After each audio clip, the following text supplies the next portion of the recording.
purpose, I guess. Sorry about that. It's the 9th of October, Rabbi Furst, Mishna Berura. So the main purpose of the etrog is to eat it. It looks like. Right. Okay. Umizeh levad huksa velo milahariach. And from this alone, it's decided. It was decided below milahariach and not to smell it. Right. Oh, because you eat it, so you don't have to, I guess you don't have to smell it. Okay, Ella she'nelchu bavracha shel hanotein reach tov b'peirot. I guess, but if you do decide the bracha is There's a dispute. There's Oh. a dispute about the bracha. When you make the bracha, notein reach tov b'peirot. uh-huh.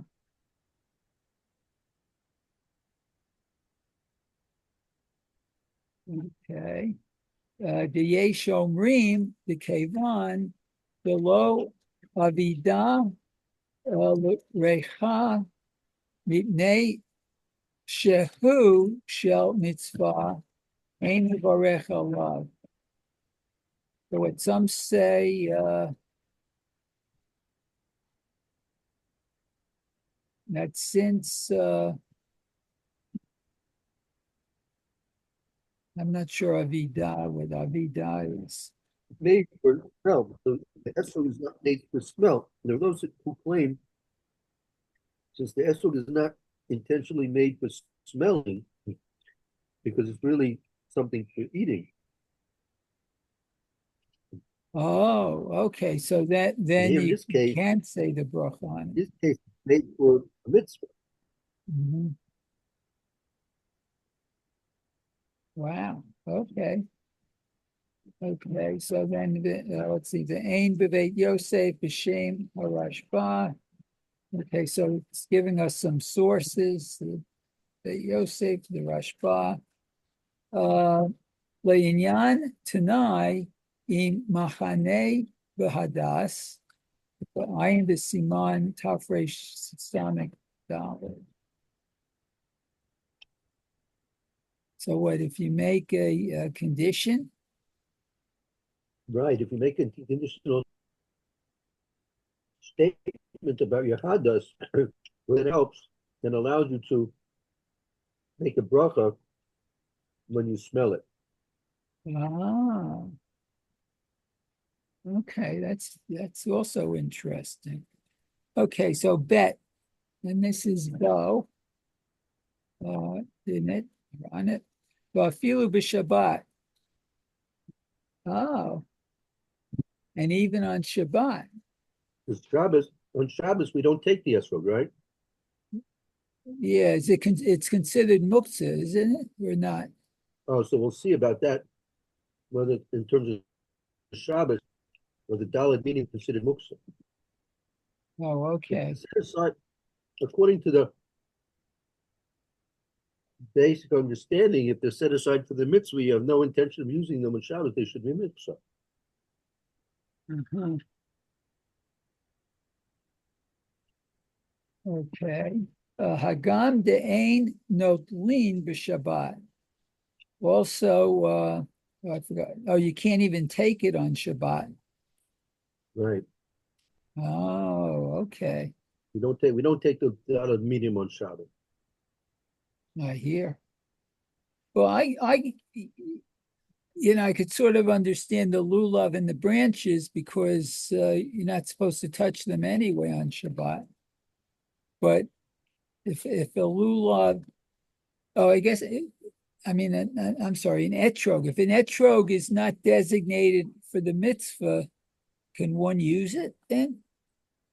Well, if you simply have an esrog lying around the house, then you can do anything you want with it. Uh-huh. You can eat it, you can smell it. Oh, It's not- okay. The Yeah, only, because the it's only, just a fruit. Yeah. right, like the fruit, correct. Okay. So mikoma kom hare huksa. Let's see. The call Shiva. Nonetheless, what is decided for all seven? Shiva? Right. You put the hadas and the esrog aside for the sake of the mitzvah for all of the 7 days. Oh, the 7 days. Oh, okay. Okay. Aval etrog mutala hariach bo b'Shabbat, but the etrog one is permitted to smell on Shabbat. Kol panim ata lav mitzvah aviv. Not sure what that all means.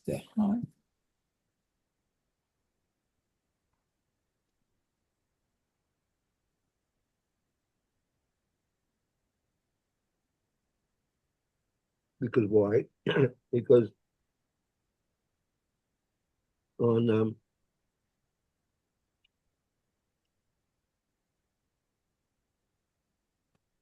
on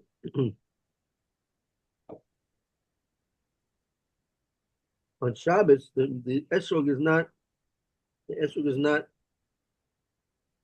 being used for the mitzvah. Uh-huh. Right. Right.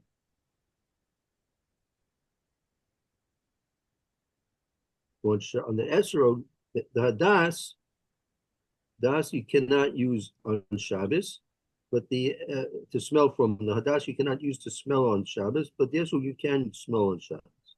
Right.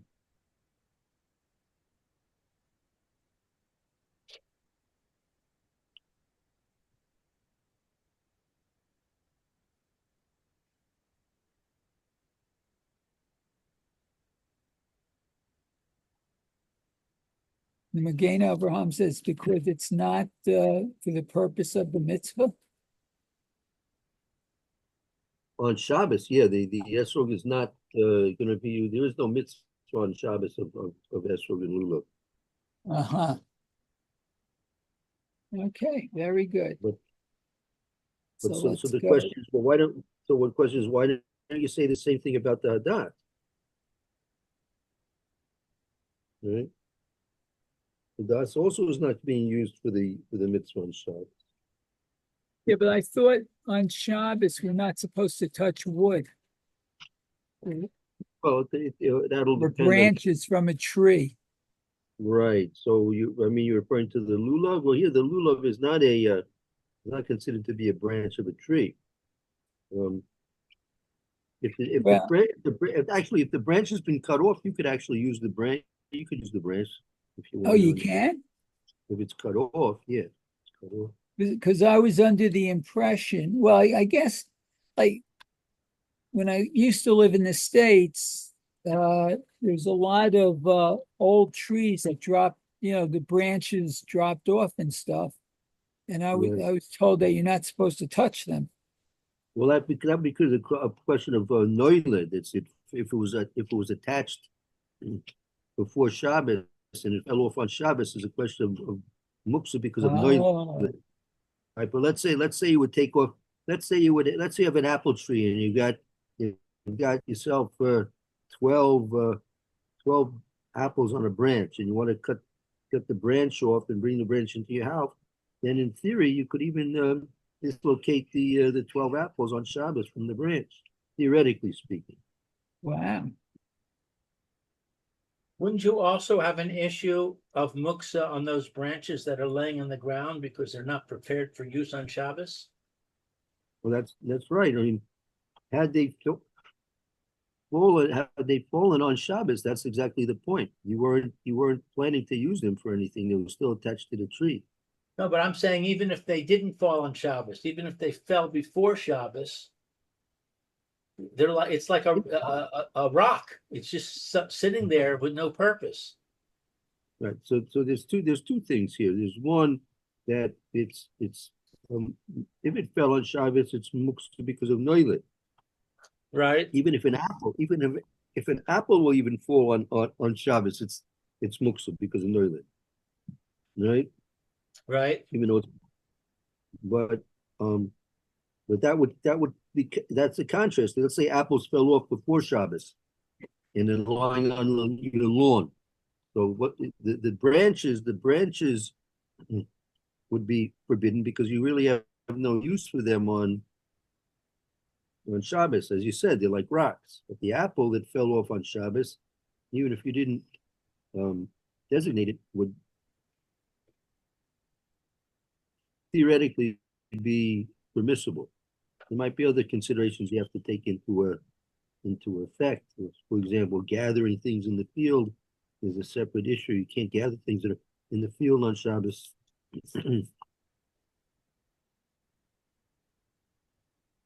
But yeah, those are the difficulties and the issues that we have when we're involved with the things that are um, plant life on Shabbos.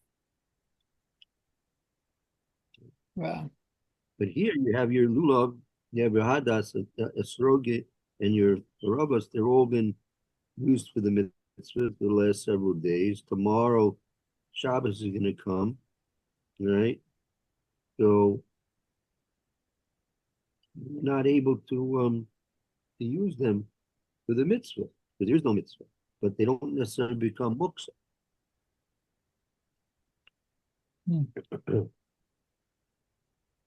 so you're saying the lulav is not muktzah on Shabbos? Will not be muksa on Shabbos, right? That's a chiddush. Could be there could be other considerations though. There's a type of muksa mishum mechasor and kiss. You don't want people to handle certain objects that you own because of their value. Right, you want to get messed up. Right. So lulav, esrog for that matter also. Esrog would most likely fall into that category as well. Right. You don't want people playing around with your esrog. So it could be muksa from another point of view. Right. Okay, let's see, Gimel. Right. Lahareach bo, from smelling it. The eight netilato the mitzvah at the time of taking it for the mitzvah. Oh, okay. Aval kodem o achar kach lahareach bo, but before doing the mitzvah or after doing the mitzvah, it is permitted to smell it. L'chule ama yachol levarech. And then in general, you're able to say the blessing over it. Right. Okay. The yesh omrim, the yesh limnoah, kol shivat hayamim. And some say but it applies on all 7 days. No, you should refrain. Yesh only yesh lemaneh kol shiviyamim. There are those who say you should refrain from smelling it all 7 days. Oh, okay. And then it says, look at Siman Reish Yud Vav Hasham B'Artseinu Kol Pratei Hadin. And there in our land are all the details of the law. Okay.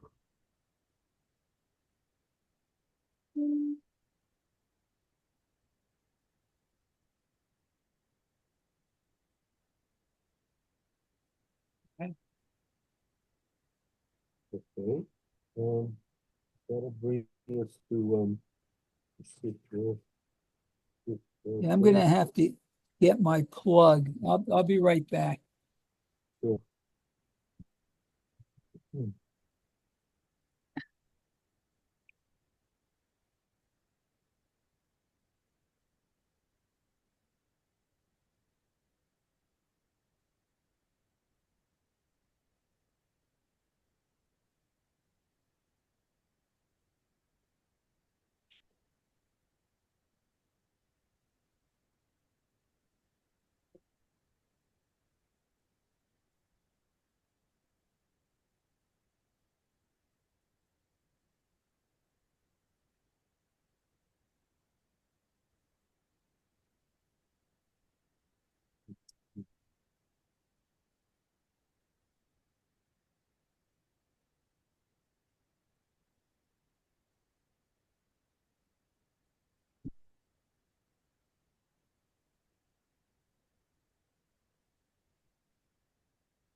Okay, I'm back.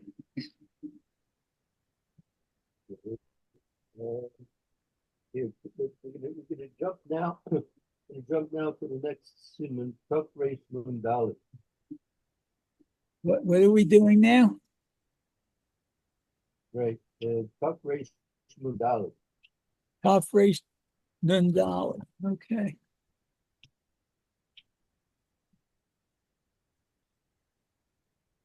Ah,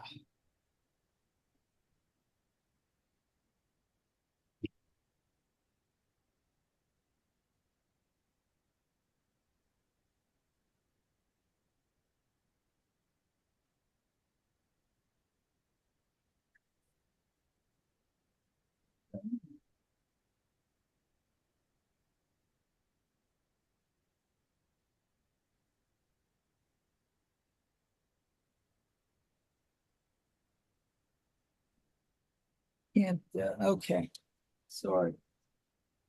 My battery might go on me and I can't get this plug in, so I can start and we'll see what happens.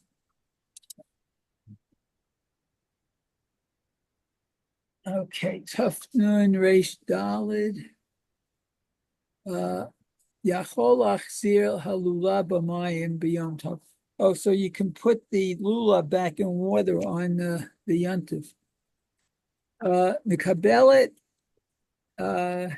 isha halula miyad bina o miyad ba'ala umachzirato lamayim. So it's that a woman can is able to Receive the lula from her son or from her husband.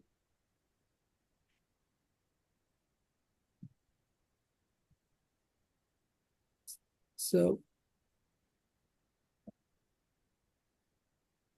what's been Binah, her son? Yes, To take it from her son? Oh, or from her husband.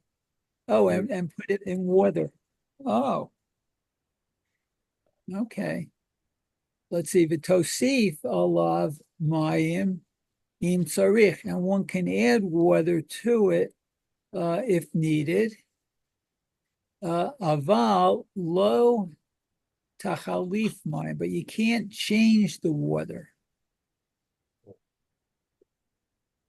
Okay, so in other words, you can't dump it out and put new water in. Okay. V'chol hamoed mitzvah lachachalifam kedei sheyishaer lach v'hador. And on Chol HaMoed, it's actually a mitzvah to change them in order that they last, they remain moist. V'hador. I'm not sure what hador is, fresh or something, where they look new. yeah, right. The water keeps it fresh. Okay. And the Haggadah says, let's see, V'no hagim lekach kol yom chol hamoed arava chadasha. Oh, every day during chol hamoed, you take new willows, ukishra the lulav, and tie it to the lulav, v'hu hadur mitzvah. And this is a chiddur mitzvah. It makes the mitzvah look nicer. Yeah, that happened to me because my Arava branches were looking terrible, so I had to get some new ones. Me too. Okay, so let's see, Bet. Okay, good. Sharei v'hana'ah. Hold it. No, I'm not in Bet. I'm in Aleph. I'm sorry. I'm a little confused. Oh, here it is. Mikabelet isha. Okay, sorry about that. The avagav, the eina chayevet lulav mikol makom rasha'a l'tatalo digam hi rasha'a levarech alav. Avagav, what's is that? Nonetheless,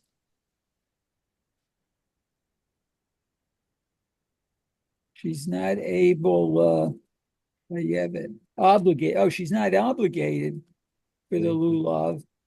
Mikol makom. Nevertheless, I guess she's permitted to touch it. Well, that's the point. Even though she's not obligated or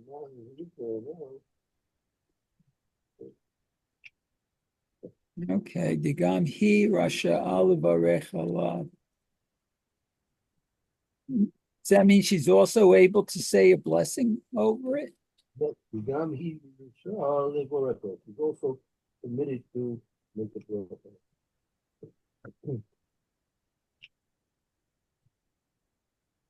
Okay. Let's see. The Tosifo love mine, and you can add more water. Below Gazrinan, Mishum Hashakat Ziraim. Not sure what that means. Right, the whole thing, the whole point is here, you can even add water to the existing water. The low does really assume Hashkef join. You can make a special Kazera in the case of water in this, right?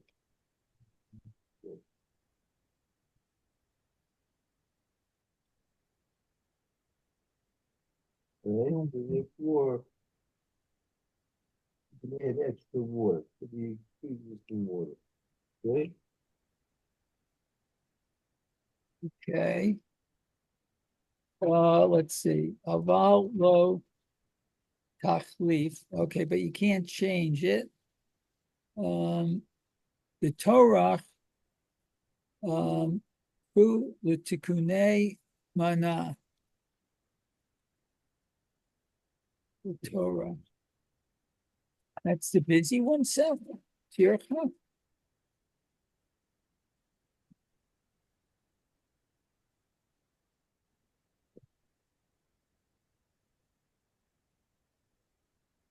But the imutar lahamidan lahatchila, but you're able to put it in the water initially. Ayin la'el. Look above, Siman, okay. Shin Lamed Vav, Sif Yud Aleph, okay. With Mishna Berura Sham, also in the Mishna Berura, okay. The neighbor Shabbat Asur Lahotzi O Mimayim Get Mukta Hi. Okay, but on Shabbat, it's forbidden to take it out from the water because it's muktzah. Kedi kaman b'siman tafresh nunchet. Okay, so it's in tafresh nunchet. Ve'im shagag v'hotzio asur l'chazira l'mayim. That's what shagag means.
What do you see here?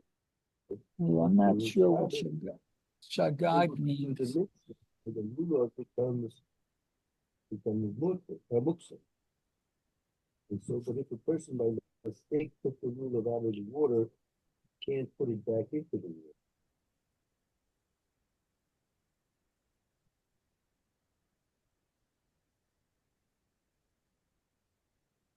Maybe take a very important chart C and sit back and Gimel. Take a look at chart C and see what person, and he said if the person took it out by mistake, you can't put it back into the water. What else? What's he going to do with it? You can't.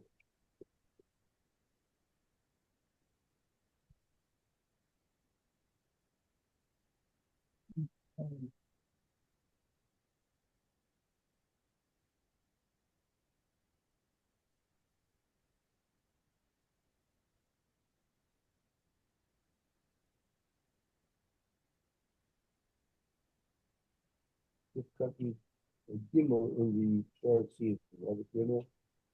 What, Gimel? Picture three Megadim. See the picture, the kasha of the three Megadim? The Priya Gadam? Hold on, let me see. Not sure where we are now. Chart Sion, sit copy Gimel. What if he took the lulav out by mistake on Shabbos?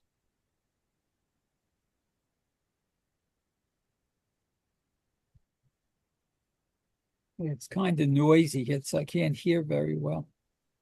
You have the chart Sion. I have the short Sion, yes. Which leather? Sit copy Gimel. Gimel. Let's see, the Hiksha. Oh, here it is, right. The Hiksha Pri Megadim. Okay. Deha Katav Hamagen Avraham B'Siman Shin Chet Sif Katan Zion. The Muktzah calls man Shehu Biyado Mutar Lahaniach Be'ezeh Makom Sheyirtzeh. Okay, so what's this? The Hiksha, Asha, the question of the Pri Megadim that's written about the Magen Avraham in Siman Shin Chet Sif Zion, that it's muktzah all the time, that it's in your hand, Right. but it's permitted to smell. I mean, we're moving away from the question of smell now, even though it's muktzah, osman, it's in your hand. Nevertheless, it's mutter to put it down anywhere you want.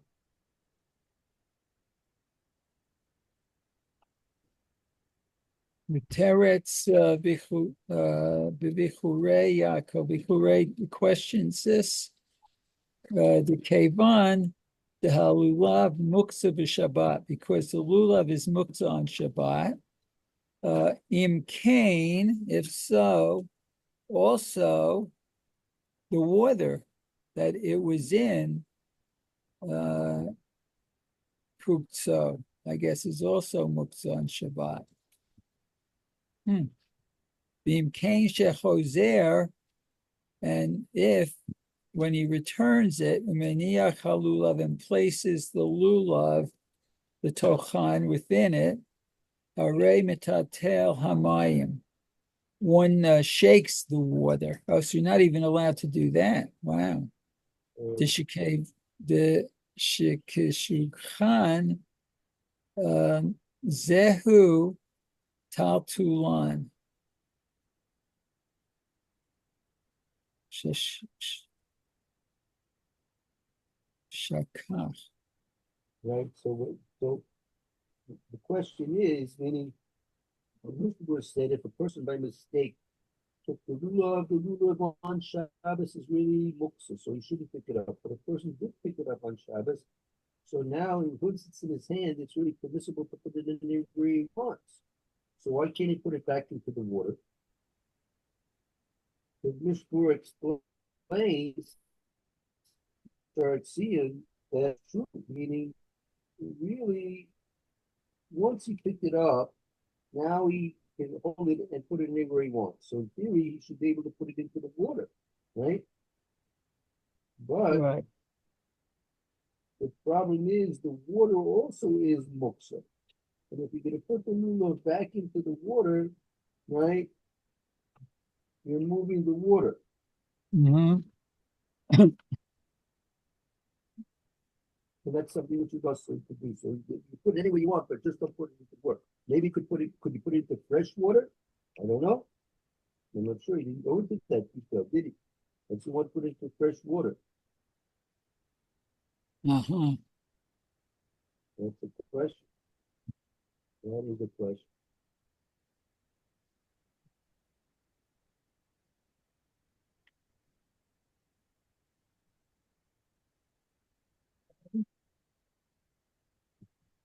Okay.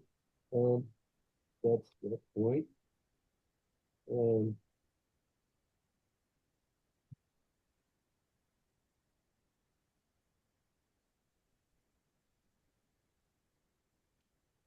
let's do Sukkot in Daled. One more Sukkot we have it for another in a minute to do that. Why do you want to keep it in the water? Because lach, it keeps the lulav lach moist, the hadrim, in good condition.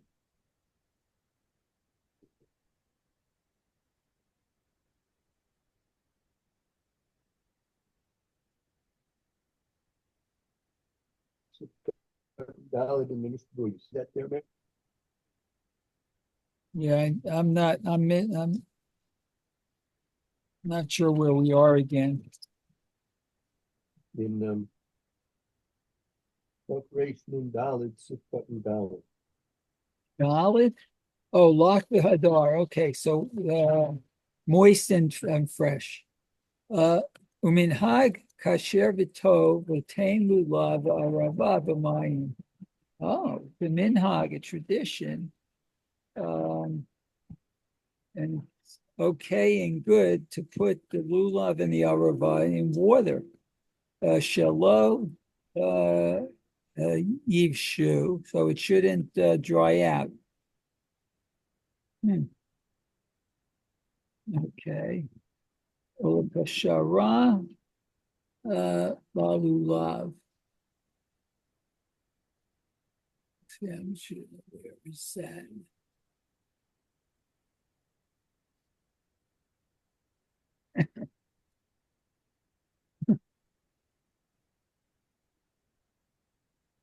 Okay, Shara balulav. I'm not sure. But to keep the lulav proper, I guess. Katav b'forei Yaakov. Dehainu sheyikshur oto mibachutz im halulav. So what is it's okay to tie it or tie them maybe from the outside with the lulav? I'm not sure what that means. Is that to tie the other branches to the outside of the lulav? I know you're going to try to call young whatever for that. Where you take it on Solomon, you take new fresh rubber. Those stay fresh and good. And you put it together with the lulav. You tie it to the lulav. Also, the birth of Yaakov. I should show also the cooks in a lulav.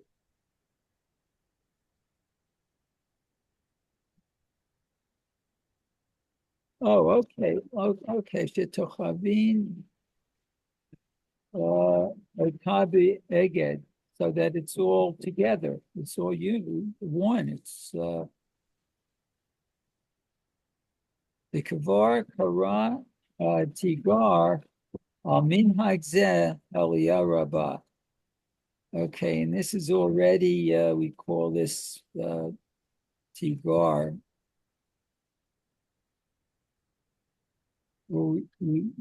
where we lived, it's the minhag of Elia Rabba. Al-Yedei Zeh Shehu Maknis Umotzi Tamid. Okay, that nevertheless, it's you can put it in and take it out always. Lifamim noshrin rov ha'elyon, and sometimes what the majority of the top is noshrin. Not careful taking the lulav away from the arabos. The arabos, you could rip out all the leaves of the arabos and use it. Mix them there. Mm.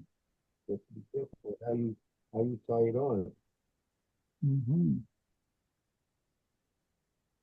Okay, so let's see. The gam v'lav hachi yesh lomar delo mikre eged kihilchato, and also v'lav. It's not. Some say it's not, that they don't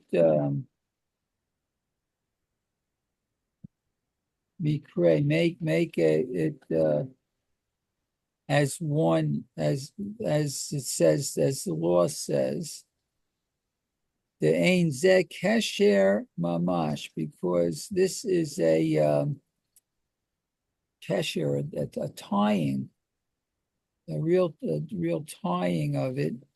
Kevan shemachnis umotzi, since it can go into it and come out. Lachen yadhir hakesher legamrei v'yaksor v'yikshor. So therefore, it's permitted, or the complete knot is permitted, the yaksor, and you can take it apart and put it back together. The zedavka b'chol hamoed, and this is specifically on chol hamoed. Aval b'yom tov asur la'asot, but on Yom Tov it's forbidden to do it.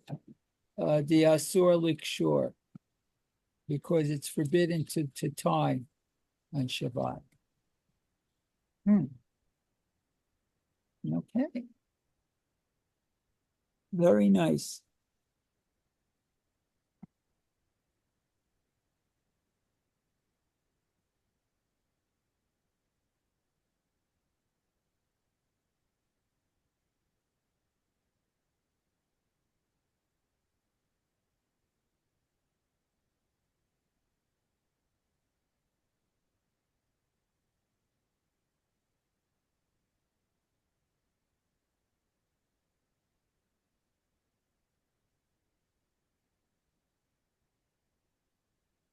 Right.